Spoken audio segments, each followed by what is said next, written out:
அப்போ நீ கேட்கலாம், எப்படி அப்பனா ஆவியானவர் புறாவை போல இறங்கி நீர் என் நேசகுமாரன் சொல்லி பேசினாங்கன்னு நீ கேட்கலாம்.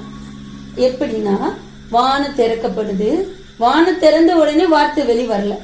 வானம் திறக்கப்பட்டு ஆவியானவர் புறாவின் ரூபத்துல இயேசு கிறிஸ்து மேல இறங்குறாரு. அதுல இருக்கா, இயேசு கிறிஸ்து மேல இறங்கும் போதுதான் உள்ள இருந்து சத்தம் புறப்படுது. அது நீர் என்னுடைய நேசகுமாரன், உம்மில் நான் பிரியமா இருக்கிறேன் அப்படி சொல்ல முடியும். ரெண்டாவது, குமாரன் அப்படின்னா பெற்ற பிள்ளைய நீர் அப்படி சொல்ல மாட்டாங்க, புரியுதா? உம்மில் அப்படி சொல்ல மாட்டாங்க.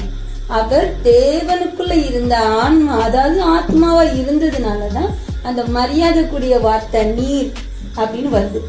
குமாரனா எதுக்காக இறங்கி வந்தாரு? தன்னுடைய வார்த்தை குமாரனா இவர் எதுக்காக